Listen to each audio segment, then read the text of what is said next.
on the left side of the screen over here, we have all of our different objects we can load into a scene. Our first setup here is all of our infinite planes.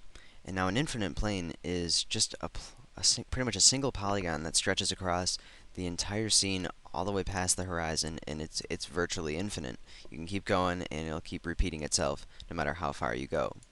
Now there's three different types of infinite planes. If we go up here, we already have our ground plane, and that's an infinite plane, which is the default for when you open up a Vue scene. But if we go over here, we also have water and a cloud plane. Now if we load a cloud plane in really quick, I'm going to pull this up above the camera. You can see we have clouds on it. And what we could also do is change the surface on that. So it's the same thing with all objects that have surfaces, materials. You can go up here and click this little arrow, and that's for the presets. We could select clouds, and you can select any of these clouds, and it will change what we have in the scene here. You could also adjust the height of that. But you could do a lot of this stuff in the atmosphere editor too. But this just adds a little bit extra if you want to do it with an infinite plane. I'm going to delete that right now. And now what we're going to do is load water. And now what it does is it'll add our default water surface. And I'm going to pull it up just a bit.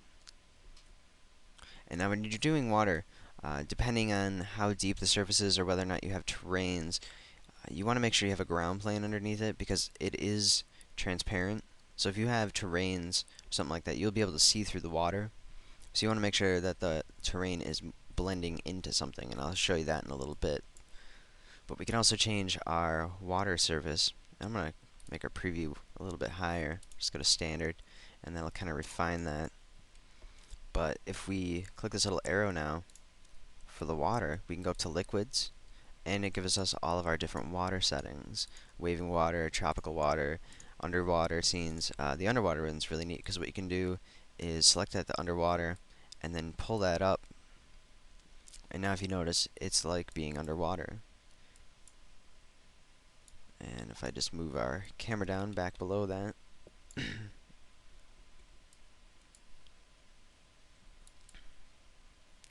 and that way you can get some pretty neat effects like as if you're underwater. I'm going to delete that infinite plane. And now we still just have our ground plane. We could also delete that ground plane too if you don't want it. If you're doing high up scenes in the clouds or something like that and you don't need to see the ground because you're really high up and you won't see it, or if it's going to be covered in clouds, or if you're doing space scenes or anything like that, you could also delete that ground plane and totally get rid of it. Even with some of the terrains that you're working with, if you have the whole area as a terrain as the ground plane, you might want to get rid of it because sometimes it can clip through the terrain that you have loaded in. Okay, our next set of objects over here is just our primitive objects. If we click and hold down on it, or you can right mouse click on it, it'll bring our sphere, a cylinder, cube, pyramid, cone, torus, plane, and an alpha plane. We can go ahead, we've already kind of added the sphere. If I add it again, and actually they're getting kind of out of view here. I'm going to go ahead and go File, New, and click New Scene, and it's going to ask us if we want to save. I'm going to click No, and now it will create our objects so that we can see them. So I click that sphere, and now we can see that sphere. Now to edit these objects, if you notice up here, we have, if we move it over this viewpoint, or these little points, we have 6 of them, or 8 of them, sorry, right now. You can just hold down on that, and you can scale down your sphere. If you hold down Shift to scale that, it'll scale it from the center. And what we can also do is rotate. This is a kind of a free rotate, this left one. I'm going to undo that. And this next one is rotating dependent on the view. It's rotating around depending on where the view is facing. So if I undo that, rotate the camera around, and we rotate that again, it's going to go along with the view. And now if you notice right here too, we also have X, Y, and Z. And if you notice down here, the Z-axis is up and down, and Y and X. Y is this way, X is this way. And we can constrain to those specific axes. So if I click Z right now, and we go to size it, it's going to size it and stretch it out on the Z-axis, which is up and down. It works for all the other ones too. We could do it on the Y, we could do it on the X, And you could also do multiple ones. We could do it on the X and the Z, so we can pull it out and up on those two axes. And it also works with the rotation as well. If you want to rotate on the Z, and think of it as like there's a stick going through the center of the object, and that's how you're rotating around. The Y up and down, if you're going on the Y that way. Of course, when you have multiple, then it gives you kind of that free rotate.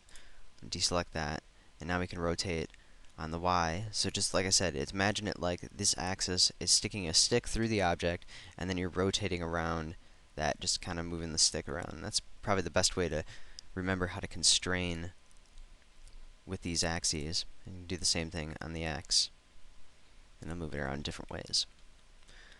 I'm going to go ahead and delete that.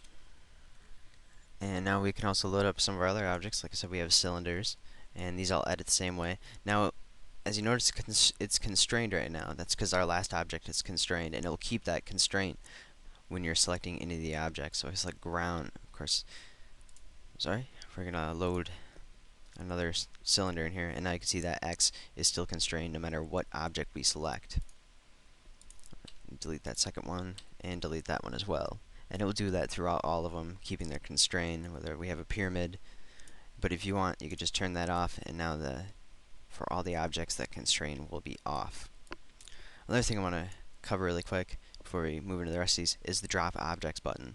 Let's say you have something high up right here, but we have our ground plane. What we can do is go down to this bottom button right here and click drop object, and what that will do is automatically drop it to the lowest object, or the object that's underneath it. That will drop an object on top of any object. Right now we just have a ground plane, so it's bringing it right up to the ground plane. And it's a real easy way of positioning objects.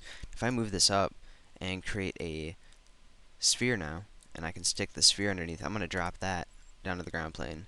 I'm also going to select this pyramid. We move around, we'll see we're right above it, and if I click drop on that, it's going to put it right on top of that sphere. So it's a real neat way of it's kind of a snap.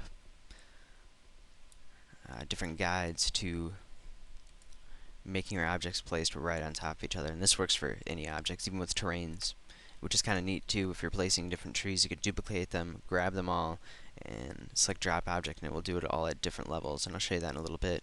But you can select multiple objects for drop objects. It doesn't have to just be one at a time. You could select 50 of them, 1,000 of them, 1,000,000,000 of them, and click drop object, and it'll drop all of them based on what the closest object underneath them is.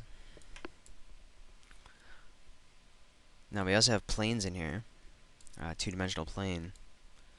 Go back, and if you see, we have these little bars down here, and that shows that our plane is to the right, or the object that we have selected is to the right. If we move around right here, we can't really see it too much. I'm going to move the camera around.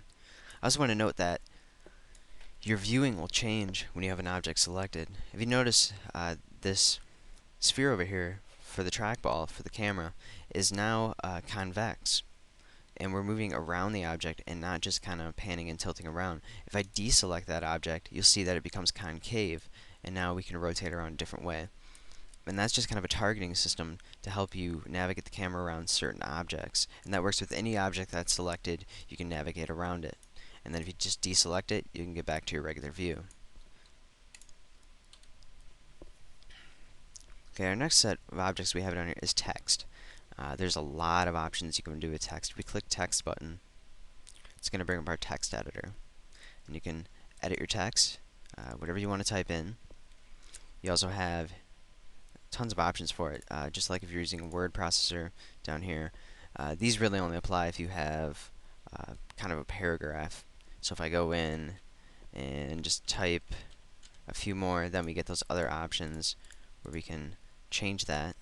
Maybe I'll put a few spaces in there, go like that, and then you can see it's editing based on a paragraph. Just go back, delete that, and we'll just type something in. And now we can go ahead and adjust our horizontal spacing, the space in between each one of the letters. We can also adjust the vertical spacing, but that's based on if we have another one. So if I copy that, hit enter, paste it, now we can adjust our vertical spacing in between the two bits of text we have right there. We can also change our font to whatever it is that we have in here. We have quite a few fonts in here. And we could change that to our standard font that we have right there for our asileFX logo, and just the spacing on it. And you can also adjust the style of it, whether it's thin, normal, bold, thick. I'm gonna set that back to thin. You could also do italics. This is our an italic text font, but you could change it depending on which font you have. If we go to bevel, we'll be able to add bevels onto the end of here. Right now it's just straight, but if we click rounded, sorry, we gotta select bevel first, turn it on, and as you can see, now we have that nice little bevel on the edge right here. And if you notice there's nothing on the back side, if we click bevel rear side, it will bevel the back side as well, just as much as the front side. We could do bevel inward if we wanted, and it's changing the bevel, or bevel outward. Now there's presets in here. You could have it rounded. You can see now we have a nice round effect on that text. And there's just tons of different ones you can choose through to get neat little options. We could also do is an interior bevel, which is going to adjust these inside pieces, like the E and the A has that. And you could change that to something different. As you can see, we have a different bevel on the inside ones now than we have on the outside. You can also adjust the width of the bevel, different size options, the depth, how much it's beveling outward. See, that's quite a bit right there. But then we also have extrusions, whether it's shrinking in the back. As you can see, we have everything going downward now, or it's growing, or it's just flat. Concave, custom, you can go in and select one of these choosers. There's all different filters, and you can use actually any of these filters for this.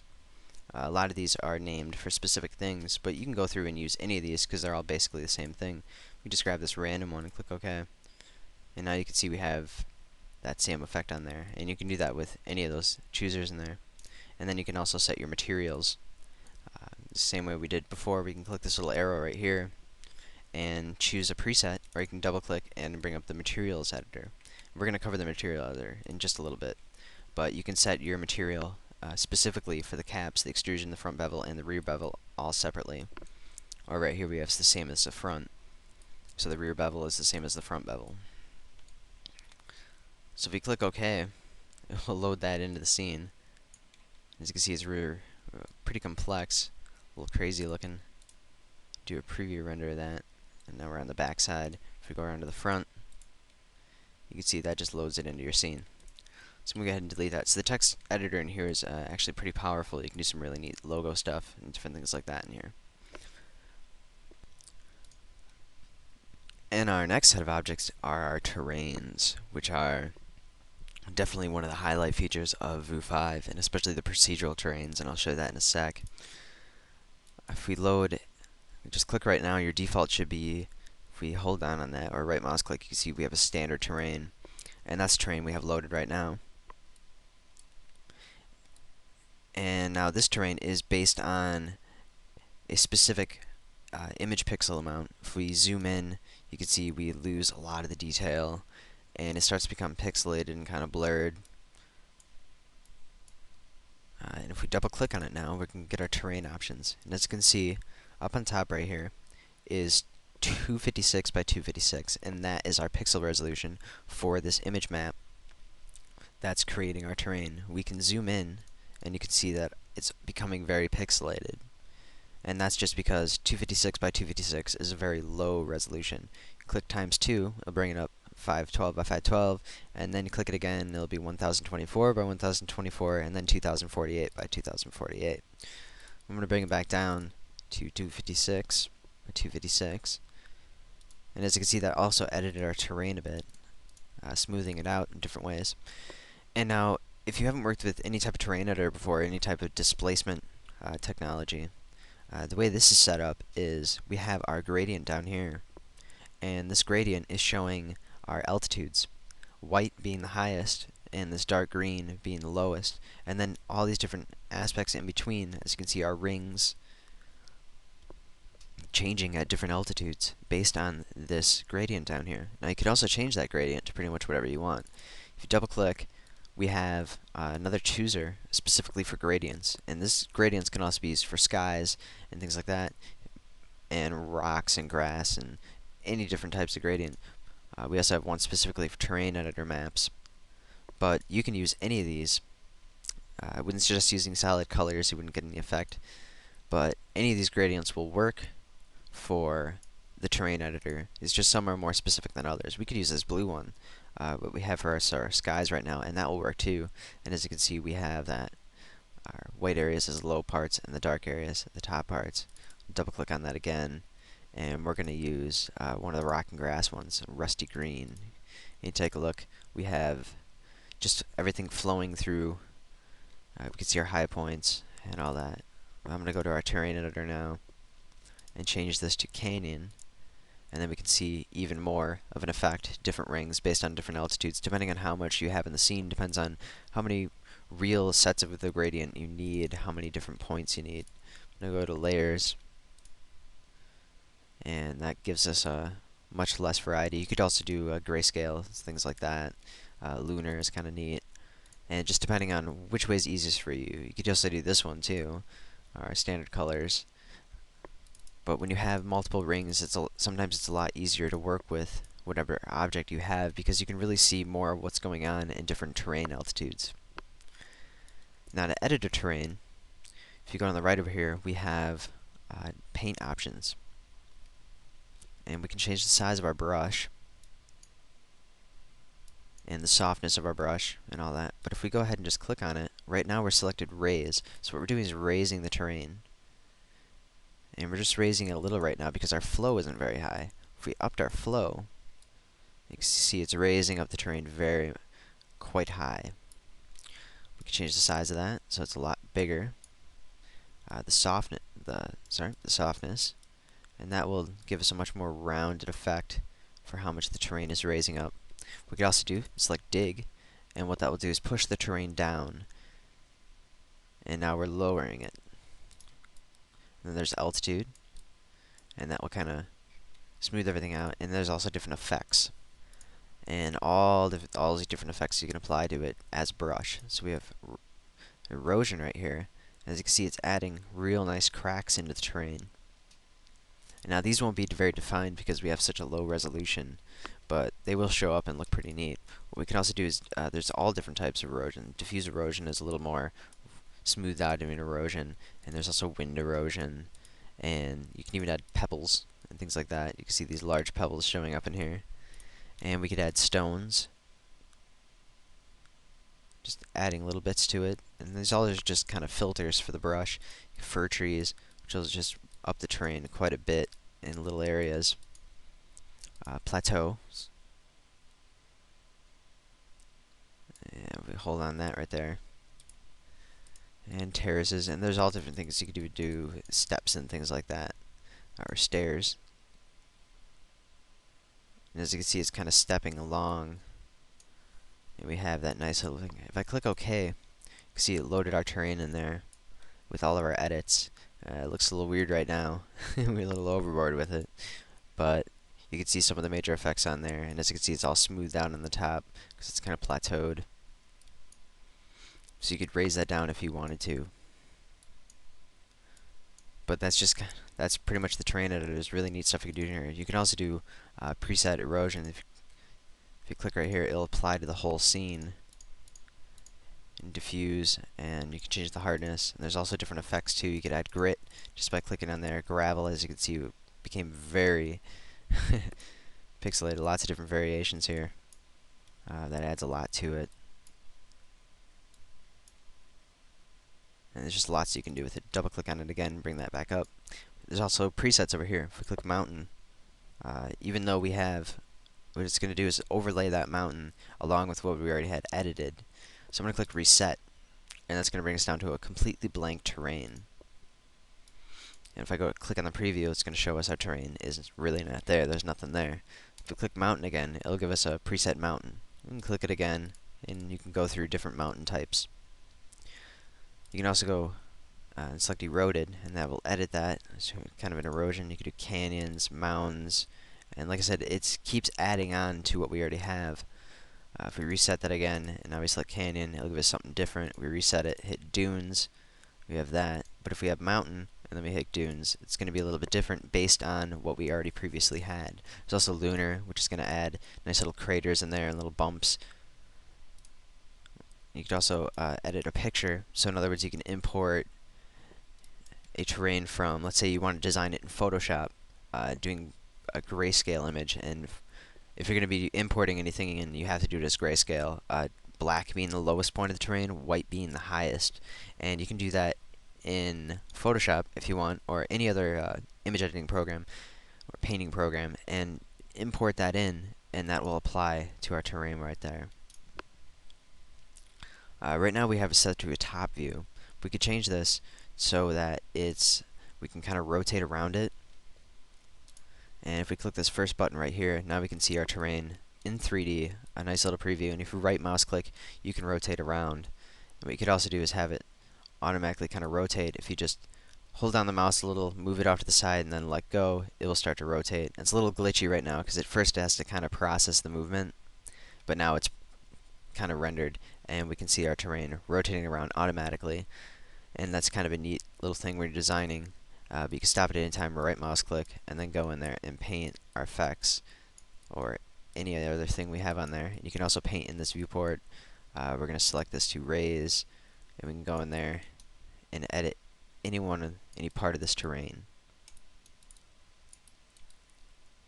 There's also different settings for these terrain. If I click OK, I'm going to zoom out here, move this terrain up so you can see the underneath, because we're going to be looking at that. And I'm going to create a light really quick. And you can create lights if you deselect everything right now. And we go over here to this part right here. I'm going to create a point light. You see it's our first option. And now we have a light underneath our terrain, which is fine right now. But as we can see our terrain in the preview window, we can see that it's completely flat underneath. Well, if you want, you could have kind of an inside cutout of that terrain. So if we double click on the terrain, we're going to go up to our options, and we're going to set it to skin only. Click OK, and now you see that that bottom flat piece is gone, and now we can see the actual inner workings of that terrain. I'm going to zoom in there so you can really see it. And as you can see, all that inside stuff. So depending on really what you want to do with it, you can do that for like caves and things like that, and it's a pretty neat effect. We're going to double click back on our terrain and go back into the editor, and we can also turn on symmetrical. And you notice in the preview window what that did was it pretty much mirrored our terrain down. If I click OK, now we have that same bit of terrain underneath. So we have a symmetrical terrain. What you also notice is a lot of these don't match up. So when you're using symmetrical terrains, depending on what option you're going for, you might need to cut it, or make sure that the edges are all blackened around. So what I'm going to do is change this back to our top view, and I'm going to select dig, and if we go ahead and dig out all the way around the edges so that we have the lowest point all the way around, we don't have anything going straight up to the edges, and click OK, then we have it flattened out. But you'll also notice that we still have that plane. So what we need to do is get rid of that. So we'll double click on it, and if you go down here, we can grab our clip, and this is going to clip our terrain based on our gradient, and it's going to clip out the lower portions. So I click OK now. After clipping that, you can see that it's rounded, and it goes around the outside of the terrain, and it looks a little bit better that way. You could also do it as much as you want. You could go in even farther. You could also do it from the height, and that will kind of flatten it out in this case, as you can see.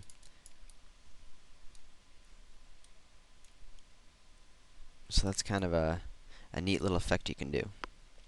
I'm going to go ahead and delete this terrain now, and delete this light, and refresh our preview, and go back to our terrain options, and if we select our middle one now, we're going to get a procedural terrain. Now this is where the real neat stuff is, because a procedural terrain, you can zoom into it as far as you want, and you will always have a real nice looking geometry on it, because a procedural terrain is not based on images. If we zoom in here, it's not based on a pixel resolution. As you can see, the more we zoom in, the more geometry is being created around certain parts of the camera. If we notice down here, all the way down at the bottom, this is our polygons, or how many polygons are total in the scene. And the more we zoom in, actually, the polygon level will increase. We'll let go, And now you can see our polygon just shot up from like around 20,000, and it's still going to almost about 70,000. But if we take a look at our preview window, we can see that it still looks fantastic. And you can just zoom in as far as you want on a procedural terrain. And right now we're kind of clipping through it. But if we get our preview render going, you'll see that we're still outside of it. And that's just the camera going through the object, the clipping plane on it. And as you can see, we still have lots of resolution in here. I'm going to do a quick render, a preview render, and in order to do that, you can go up here to the top and just left mouse click, and this is going to do a preview render automatically in the main viewport, or in your camera viewport, and it's also going to render it to the size of whatever the size of the viewport is. So if we were back in our 4-point view, this would be rendered very small in that little bottom right corner. But right now it's set up in the full view, so it's going to take a little bit longer to render, and as you can see, it's refining itself. But this is just a preview. So I wouldn't suggest doing preview renders as your saves because it really won't look as good. But we'll show you how to edit your render options in just a little bit. But I just want to show you all the detail that we're getting in here. It's still rendering down here. But you can see all this extra detail. And like I said, we could just keep zooming in, and these will just keep having more and more detail. And that doesn't change throughout animation either.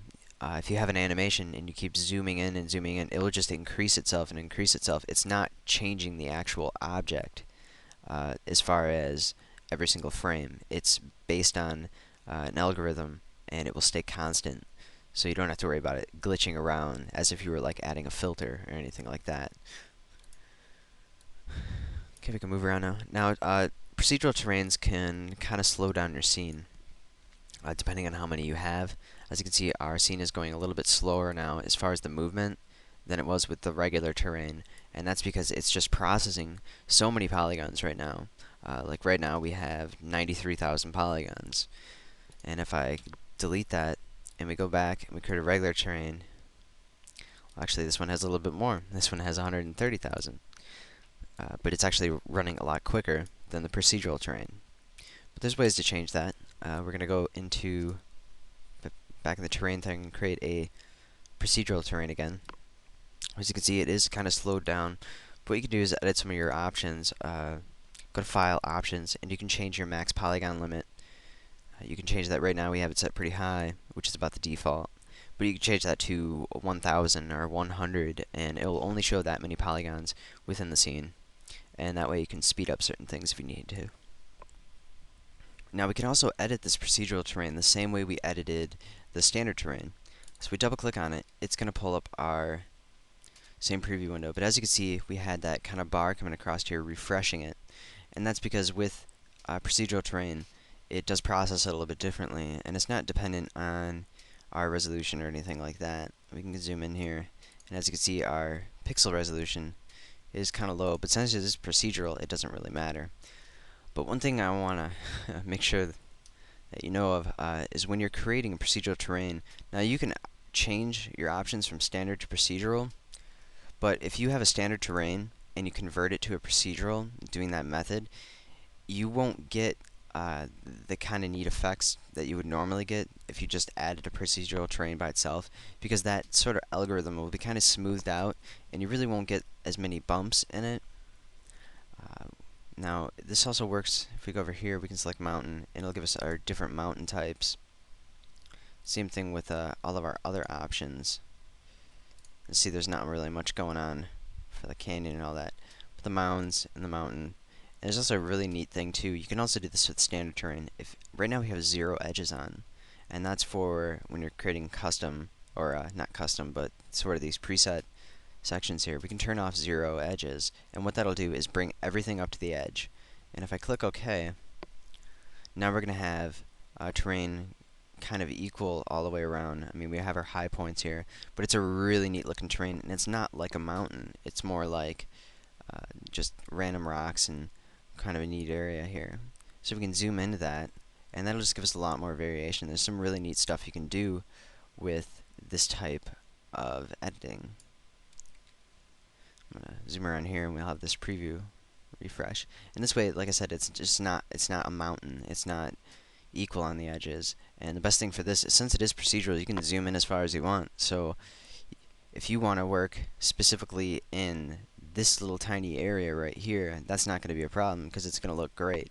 And that way you can have giant mountains around you, and even down to the point where you're inside of these little raised sections right here, and you look up and it'll look like a mountain. Like I said, it's procedural terrain. You can go in as far as you want, and you'll still have the same amount of detail. You can also do the same options here. If we double click here, we could also raise this up and raise the certain areas of the terrain, and just do all the same effects that we had before on the other one. Of course, we will get a little bit of a different result because it is procedural, and it does kind of have a fractal pattern on it, creating those little bumps and things like that.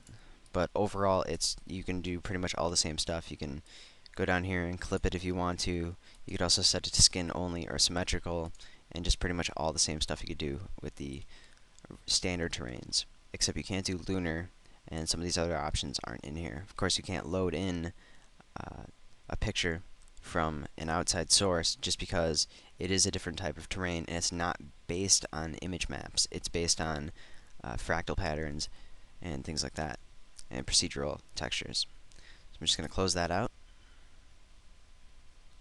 And as you can see, we have a little bit of a glitch in here. We just go ahead and move the camera a little, and that will go. I'm going to go ahead and delete this terrain now, and if we go up to our last terrain option, which is Terrain in Editor, which will start you out with a new terrain by immediately opening the editor. It'll give you your width and your height. If we click OK, now it'll create that terrain and jump us straight into the editor. But sometimes it's just easier to create that terrain first, because this doesn't give you the option of creating whether or not it's procedural or not. So we can go in and edit that, click OK, and now we have our terrain. I personally like to add the terrain first and then double click on it, which will bring us to our editor, because I think it's a little bit easier that way. So we'll just go ahead and delete that, and now we can move on to our next little section here. Our next option is plants, and now there's no multiple sections for this. So if we just if we left mouse click, it's going to load a plant automatically, and just any old plant species, depending on which one you had selected last time. When I was playing around before, I had an anemone, so that is what came up in our view. If we double click on it, then we can edit that anemone, but you really can't change the species too much. So if we delete that, and now we right mouse click on this plant right here, it's going to bring up our selector, and we can select a species of plant. And now there's all different types of plants we have in here, and all different options that you can build off of. Just because it looks like a specific species doesn't mean it has to stay that way. Like, this is a maple tree, for instance, but we could change the color of it. It doesn't have to necessarily be red. We can change this all in the editor. We could also change the leaves on it, and there's just lots of different stuff you can do. So you just want to pick your standard species of what kind of tree you want. There's also ones you can buy. I believe Eon Software has a 3D cornucopia now, where you can download and purchase all different types of new plant species and things like that. And there's also other outside companies that are creating objects for Vue that you can purchase. We also have some alien plants in here, and all of these are based mostly on these other plant species we have. We also have some edited plants in here. We have a rubber plant, and just all these different types of plants. We're going to go ahead and select the rubber plant right now. Click OK, and now you can see it's loaded up in the scene. And you'll notice it's mostly just polygons, but we have clip maps and color maps added to those, and that is what produces the plant effect and what actually makes it look like a plant. Now, because of our sun right now, we can't really see the plant too well. So I'm going to go ahead and go to Atmosphere, Load Atmosphere, go to Basic, and just select Marine, and click OK. And this will give us just a little bit better lighting. Go ahead and select that plant again, and now we can rotate around, and we can see it a little bit better now in our preview window. We can go ahead and double click on that, and it'll give us our editing options. Now for this specific species, for the rubber plant, you can't really see the leaves in here, so I'm going to go ahead and select something else so that we can actually see the leaves and see the preview. So I'm going to delete that plant, right mouse click on that plant editor again, and we can go ahead and select a different plant. This one's kind of neat. Click OK. And this one actually shows up in our viewport too. We can see all the leaves on it, which are pretty neat. And we'll double click, and now we can move around here. And you can, same way as editing the terrains, you can right mouse click and move around your plant. And now as we're moving it, it goes to a very low polygon version, but as you let go, it goes to our high polygon version. Now you can edit this plant on the left, the major parts of the plant, and the leaves on the right. So if we change our length here, it's going to change our height of our plant. We can make it really small or really tall. The fall off of certain areas. As you can see, the branches are going off. Whether it's gnarled or not, the diameter of the branches, and then there's also the droop, how much it's drooping down. With certain plants, the smaller plants, little tiny bits is all you need. If you go up too high, it's going to look really weird. You can also adjust the angle, which way your plant is facing. And if you go on the right here, we can adjust the leaves. The length of the leaves, the width of the leaves, how random they are in size, flexibility, and the curl. And there's just lots of different stuff you can do with it. If you notice up here, we have two subsets. We can edit the trunk subset. So now we're editing specifically the trunk length. Or we can go to our stem, and now we're editing just the stems. Coming off the sides are here. So you can select those different subsets, or you can select all subsets. So you can do it separately or together. Now if we go over here, we can click this little leaf down here. This is the leaf, our color map and clip map, or alpha map for this leaf. So you can go ahead and actually, if you click this little arrow right here, you can load in different leaves. So if you have, for instance, the asileFX leaves collection, you can use that in here, which there are alpha maps and all that included, and you could load in all different types of leaves that you want to customize certain plants. So it works really well with this. And if you notice this little red dot right here, what this is based on the stem. The stem is, this tells Vue where the stem is connected to that leaf. Right now, the stems are going straight to the center right here. But we could have the stem going off to the side, and click OK. And now if we notice, our stems are connected right here as opposed to before they were connected in the center. We could also change that to the other side down here. Click OK. And now they're kind of inverted. Double click on that. Oh, this brings up our material editor for that. I'm going to cut that out, open back our leaf, and if we rotate that around and move that back up to the tip, click OK, you can see it kind of inverted our leaves, and now we have those splits on the other ends as opposed to the other way around. So I'm just going to close this out right now, and we can delete that, and I'm going to show you a different type of plant. Click Plants, and we can select the maple tree, and click OK. Now for trees, it's a little bit different to load in images for the leaves. So if I double click on it and we take a look at the leaf, we'll see that we have an entirely type of image map. It's not just based on one leaf. It's creating an entire section of leaves, or clusters, and what we have is actually large polygons throughout the tree, which this is mapped to. So you can't just load in one leaf specifically for this. But there are certain options you can do to create your own. If you find these image maps, you can create your own, and then you can create trees and not just individual plants. What we also have is our overall color, and what this does is lays kind of a blending mode over our leaves, and we could change that to a red if we wanted to, and now all our leaves are red. As you can see, we also have some little purple fragments in there, because what this is doing is overlaying not just the leaves themselves, but because with trees we also have that branch in there, it's using a blending mode which is making the branches turn purple. So you really have to kind of watch it with, depending on what you're doing.